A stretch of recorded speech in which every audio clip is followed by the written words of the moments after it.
আসসালামু আলাইকুম, ধন্যবাদ ভিডিওটি প্লে করার জন্য।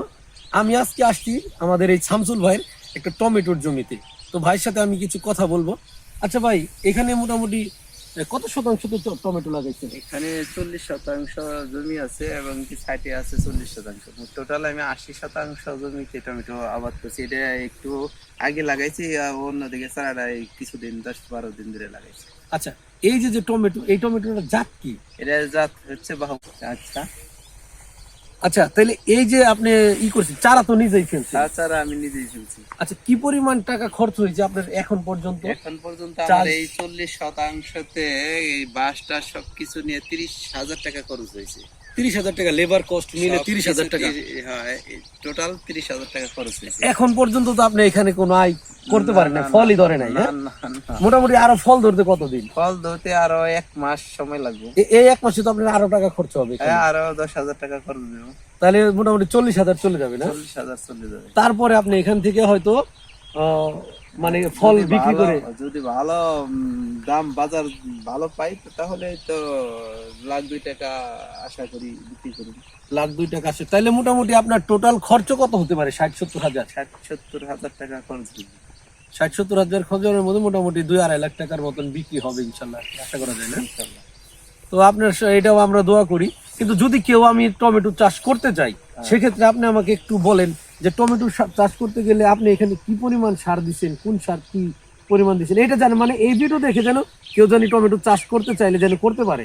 আমি 40% জায়গায় 1 বস্তা ডিএপি সার দিছি, আর আধা মণ দিছি হলে পটাশ, আর আধা মণ দিছি ইউরিয়া। এই দিয়ে আমি প্রাথমিক অবস্থায় চাষ লাঙ্গল দিয়ে ট্রাক্টর দিয়ে চাষ দিছি। চাষ দেওয়ার পরে চারা লাগাইছি।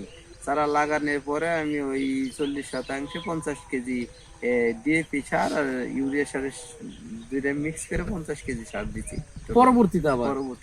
কিন্তু এইখানে কি আপনার মনে হয় না যে তাহলে কিছু মিসিং হয়েছে? আপনি এখানে বোরন দেন নাই, তারপরে কোনো যে সালফারের কোনো কিছু ব্যবহার করলেন না, তারপরে যে মাটিতে যদি ধরেন যে কাটই পোকা বা বীজবাহিত বা মাটির ভিতরে অনেক কিছু থাকে, ফুরাডান, যেটাকে আমরা এখন ফুরাডান নিষিদ্ধ, এনফিউজ আছে, রিজেন্ট আছে, এই ধরনের কোনো কিছুই ব্যবহার করেন নাই? না, এখন তো এই শীত এসে গেছে, আর নিচু জমিতে এই সমস্ত জমিতে এই সিজনে লাগে না। এই সিজনে লাগে না? লাগে না। আচ্ছা, কিন্তু টমেটোর সিজনই তো আবার এটা না, টমেটো এই উঁচু জমি হইলে একটু আগর যারা বনে ওগুলা রোগ ব্যাধি বেশি হয়। কিন্তু একটু এই যে আমি যে মৌসুমে লাগাইছি এটা শীত চলে আইছে, শীত চলে এলে টমেটো গাছে এই রোগ জীবাণু অনেকটাই কম লাগে না?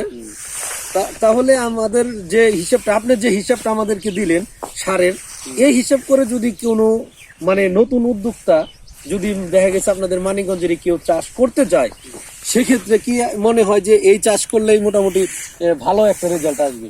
অবশ্যই।